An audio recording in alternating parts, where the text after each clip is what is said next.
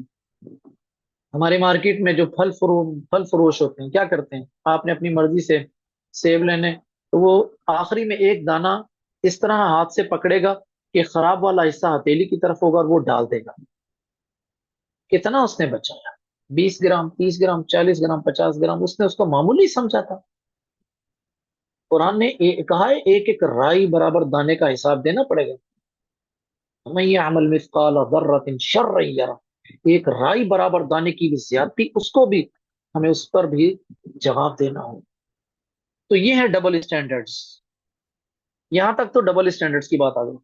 الا یظن اولئک انہم مبعوثون، یہ جن لوگوں کے ڈبل اسٹینڈرڈز ہیں، لینے اور دینے کے پیمانے الگ الگ ہیں، کیا ان کو اس بات کی سمجھ نہیں؟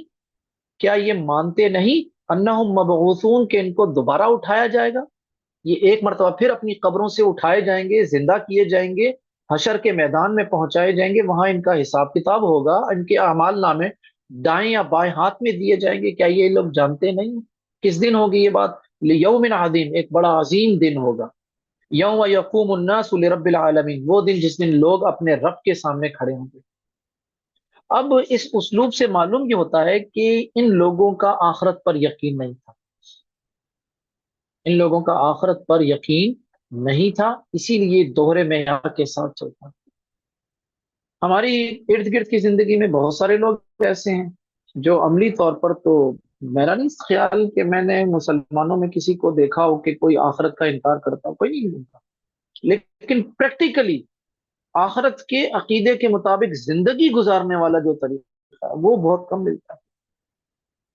ہمارے استاد شیخ محمد بن صالح العثیمین رحمہ اللہ، ان کو نا حکومت وقت میں بادشاہ نے کہا کہ ہم آپ کو گھر دینا چاہتے ہیں. انہوں نے کہا میرا گھر تو تیار ہو گیا. وہ قبرستان کی طرف اشارہ کر کے بتایا میرا گھر تیار بن چکا ہے. آپ یقین کیجئے ان لوگوں کی، شیخ ابن باز رحمہ اللہ، شیخ حسیمین رحمہ اللہ، میں نے اپنے پاکستان میں اپنے اساتذہ کو، بعض اساتذہ کو دیکھا ہے، وہاں بھی اپنے اساتذہ کو دیکھا. یقین کریں کہ ان کی سیاہی جو ہوتی تھی نا، سیاہی تک کے استعمال میں احتیاط کرتے تھے. بال پوائنٹ جو ہوتا تھا، میں نے اپنے جامعہ اسلامیہ کے ایک استاد کو دیکھا تھا، فوت ہو گئے ہیں رحمہ اللہ، شیخ عمر فلاطہ صاحب.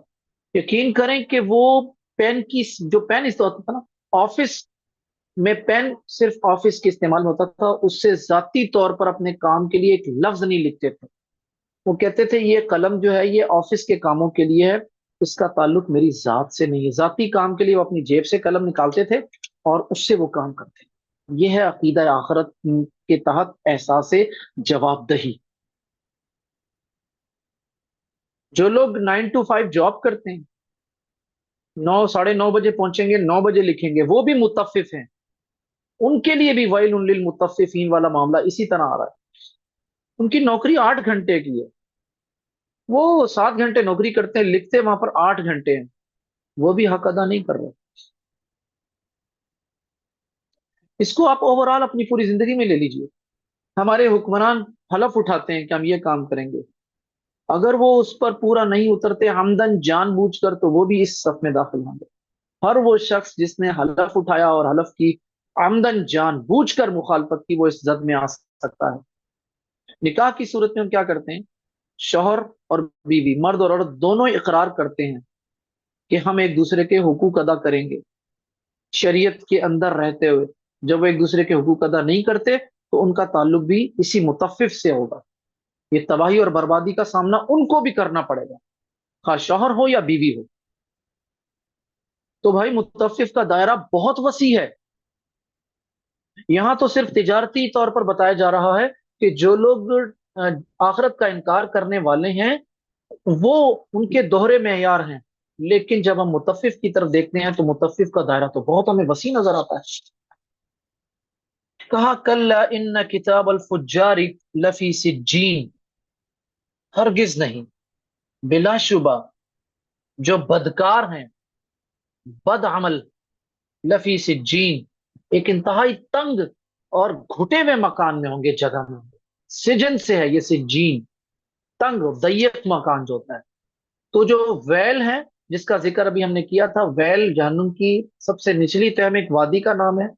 تو کچھ روایات میں یا کچھ مفسرین نے وہاں سے اخذ کرتے ہوئے کہا کہ یہ سجین بھی اسی جگہ کا نام ہے. تو کہا کہ بھائی یہ جو بدکار ہیں جن کے عمل پہلے بتائے گئے ہیں، یہ سارے کے سارے ان کے تمام کے اعمال نامے یہ سب کہاں ہوں گے؟ یہ سجین میں ہوں گے. وما دراک ما سجین، تمہیں کیا پتا سجین کیا چیز ہے؟ کتاب مرقوم، کتاب ایک کتاب ہے، مرقوم لکھی ہوئی. ویل یومئذ للمکذبین، ویل تباہی ہے، بربادی ہے اس یومئذ اس دن، للمکذبین جھٹلانے والوں کی. الذین یکذبون بیوم الدین، جو لوگ آخرت کو جھٹلاتے ہیں. یہاں آ کر صراحت کے ساتھ بتا دیا گیا کہ جو لوگ آخرت کو جھٹلاتے ہیں انہی کی زندگی میں یہ کمیاں، کوتاہیاں، یہ افراط اور تفریط والے رویے ہیں. وما یکذب به الا کل معتد اثیم، اور آخرت کو جھٹلاتا کون ہے؟ وما یکذب، نہیں جھٹلاتا اس کو، الا سوائے اس کے، کل معتد، ہر وہ شخص جو تجاوز لمٹس کراس کر چکا ہے. معتدن لمٹس کراس کر چکا ہے، اثیم گناہ گار. ہم اپنی زندگی میں دائیں بائیں بہت ساری مثالیں ایسی نظر آتی ہیں جن کی حرکتیں ایسی ہوتی ہیں. یہ بات میں نے پچھلے لیکچرز میں بھی آپ لوگوں کو بتائی تھی، یاد ہوگا آپ لوگوں کو. یہ جو 3 صورتیں میں نے پچھلے اتوار کو پڑھائی تھی، میں نے کیا کہا تھا اس وقت؟ یہ کہا تھا کہ بھائی یہ مال دولت آپ کے ساتھ نہیں جائے گا. ارب پتی خاتون تھی پاکستان میں اور اس کو کفن ایدھی نے دیا تھا. لکھ پتی کروڑ پتی جائیں گے خالی ہاتھ، عبرت کا نشان بن کر جائیں گے، عبرت کا نشان بن کر جائیں گے. تو بتانے کا مقصد یہ ہے کہ یہ جو بلکہ میں پہلے بات پوری کر لوں پھر میں آپ کے ساتھ کرتا ہوں. اذا تتلی علیہ آیاتنا قال اساطیر الاولین، اور جب ان کے سامنے یہ باتیں بیان کی جاتی تو کہتے ہیں یہ تو پرانے لوگوں کے قصے ہیں، اب نہیں چلیں گی یہ باتیں. جیسے ہمیں آج کل، ہم جب یونیورسٹی میں یا کسی فورم پر کھڑے ہو کے بات کرتے کہنے لگے مولوی صاحب کہاں کی باتیں لے آئیں یار، یہ باتیں آپ مسجد میں کیا کریں بھائی. اب زمانے میں چلنے کے یہ طریقے نہیں ہے، چھوٹے موٹے تو چل جاتا ہے مسئلہ، کوئی کچھ بھی نہیں ہوتا، اللہ معاف کرنے والا ہے، استغفار کر لیں گے. یہ وہی جواب ہے، اساطیر الاولین، پرانے لوگوں کے قصے. کلا بل، ہرگز نہیں، یہ پرانے لوگوں کے قصے نہیں ہیں. رانا علی قلوبہم، ان کے دلوں پر زنگ لگ گیا ہے، بما کانوا یکسبون، جو کچھ یہ کر رہے ہیں. کلا انہم عن ربہم یومئذ لمحجوبون، یہ جو کچھ کر رہے ہیں اس کے بدولت سب سے بڑی سزا جو ان کو یہ ملے گی کہ یہ قیامت کے دن اپنے اللہ کے دیدار کو ترسیں گے، اللہ کا دیدار نہیں کر سکتے. یہ سب سے بڑا انعام ہوگا اہل ایمان کے لیے کہ وہ اللہ کے دیدار سے مشرف کیے جائیں گے. ثم انہم لصال الجحیم، ان کو ضرور جہنم میں داخل کیا جائے گا. ثم یقال، ھذا الذی کنتم بہ تکذبون، کہ بھائی یہ ہے وہ جس کا تم انکار کیا کرتے، جہنم میں داخل کیا جائے گا اور پھر ان سے کہا جائے گا یہ ہے وہ جس کا تم انکار کرتے تھے۔ یہاں ان کا ذکر ختم ہو گیا، کمپیریزن کیا جا رہا ہے، جیسا کہ تیسرا گروپ آغاز ہوا، تیسرا مطلب مجموعہ، کلا ان کتاب الابرار لفی علیین، سجیین کا اپوزٹ مقابل ایک ورڈ کیا لایا گیا کہ ایک ہرگز نہیں۔ یہ جو لفظ کلا لایا گیا نا، یوں محسوس ہوتا ہے جیسے اس سے پہلے کچھ باتیں کی گئی جس کے حوالے سے کچھ غلط فہمی کا ازالہ کیا جا رہا ہے۔ کہا کلا، ہرگز نہیں، ان کتاب الابرار، نیک لوگوں کے اعمال نامے لفی علیین، علیین میں ہوں گے۔ وما ادراک ما علیون، تمہیں کیا پتا علیون کیا ہے؟ کتاب مرقوم، یہ لکھی ہوئی کتاب ہے، یشہدہ المقربون، یہ ایسے آقام پر ہے جس کے نزدیک، جس کے قریب فرشتے جو ہیں وہ اس کے پاس حاضر رہتے ہیں۔ ان الابرار لفی نعیم، فرشتے نیک لوگ جو ہوں گے ضرور از ضرور نعمتوں سے لطف اندوز ہوں گے، علی الارائک ینظرون، تختوں میں، مسہریوں میں، اپنے بڑے خوبصورت نشست گاہوں میں بیٹھے ہوں گے، تعرف فی وجوہہم، ان کے چہروں کو جب دیکھو گے، نظرۃ النعیم، تو آپ نعمتوں کی تازگی ان کے چہروں پر محسوس کرو۔ ایمان والوں کے جو چہرے ہوتے ہیں نا، آپ کو ان کے چہرے بتاتے ہیں، ایمان والوں کے چہرے، اس کا تعلق ظاہری خوبصورتی سے نہیں ہوتا، یہ والی خوبصورتی، یہاں کی جو خوبصورتی ہے وہ چہرے تک آ جاتی ہے، ٹھیک ہے۔ یسقون من رحیق مختوم، انہیں بڑی زبردست خالص مہر لگی ہوئی شراب جو اس دن کھولی جائے گی، وہ شراب ان کو پلائی جائے گی، ختامہ مسک، بھائی اس کے اوپر مہر لگی ہوگی، وفی، اور یہ اس پر کستوری، یعنی بڑی قیمتی چیز ہے، ہرن سے ایک خوشبو تیار کی جاتی ہے، اس کی بات کی جاتی ہے۔ وفی ذلک فلیتنافس المتنافسون، اور اہل ایمان کو اسی کے لیے کوشش کرنا چاہیے، مسابقے میں حصہ لینا چاہیے اور سبقت کرنے کی کوشش کرنا چاہیے۔ ومزاجہ من تسنیم، اس میں تسنیم کی آمیزش بھی ہوگی۔ تسنیم کیا چیز ہے؟ تسنیم یہ اس شراب کی ایک صفت بتائی جا رہی ہے، جیسا کہ یہ جنت کی سب سے اعلیٰ ترین شراب ہوگی، اس میں عین یشرب بها المقربون، یہ ایک ایسا چشمہ ہوگا جس سے صرف مقرب بندے وہ یہاں سے پیئیں گے۔ ان الذين اجرموا كانوا من الذين امنوا يضحكون، بلا شبہ یہ مجرم لوگ جو تھے یہ دنیا میں کیا کرتے تھے؟ اہل ایمان پر ہنستے تھے، ان کا مذاق اڑاتے تھے، جیسا کہ آج ہمیں اپنی داڑھی پر مذاق کا سامنا کرنا پڑتا ہے، اپنی شلوار ٹخنے سے اوپر ہوتی، اس پر ٹوپی ہے، اس پر میری خاتون بہن، یقین کریں مجھے، میں یونیورسٹی میں پڑھاتا ہوں، مجھے بعض اوقات ابھی پچھلے مہینے کراچی میں شدید گرمی کا ایک فیز آیا، شدید ترین گرمی کا فیز آیا تھا، جو کراچی کے ساتھ ہیں وہ اس چیز کو جان لیں، بلکہ پورے پاکستان میں تھا گرمی۔ میں نے جو بچیاں اس شدید گرمی میں مکمل گلوز کے ساتھ، عبایا کے ساتھ، مکمل حجاب کے ساتھ آئیں، تو واقعی میں حیران ہوا، میں سمجھتا ہوں کہ صرف ایمان ہے جو اتنی شدید گرمی میں، حدت والے موسم میں بھی اللہ کی اور اللہ کے رسول کی جو سنتیں ہیں اس پر عمل کرواتا ہے۔ دنیا والے مذاق اڑاتے ہیں، دنیا دار یا ملحد یا روشن خیال، جن کے نزدیک دین پر عمل کرنا ایک کھیل تماشا ہے۔ وَإِذَا مَرُّوا بِهِمْ يَتَغَامَزُونَ، اور جب گزرتے ہیں تو آنکھوں سے اشارے کرتے ہیں، دیکھا یہ بے وقوف اور احمق، ان کو پتہ ہی نہیں ہے کہ فائدہ نقصان کیا ہے۔ وَإِذَا انقلبوا إِلَىٰ أَهْلِهِمْ انقلبوا فَكِهِينَ، اور جب وہ اپنے گھر والوں کی طرف لوٹتے ہیں تو کیا کرتے ہیں؟ ہنسی مذاق کرتے ہوئے، دل لگی لطیفے، کہانیاں، استہزاء اور مذاق کرنے والی کیفیت کے ساتھ لوٹتے ہیں۔ وَإِذَا رَأَوْهُمْ قَالُوا، اور جب یہ کافر ان مسلمانوں کو دیکھتے ہیں، ایک تو یہ ہے کہ ان کا مذاق اڑانا ہے، پھر اوپر سے تبصرہ کیا ہوتا ہے؟ ان هؤلاء لضالون، یہ مسلمان گمراہ ہیں، ان کو پتہ ہی نہیں حقیقت کا۔ آج بھی یہ جملے ہمیں اسی طرح سننے پڑتے ہیں۔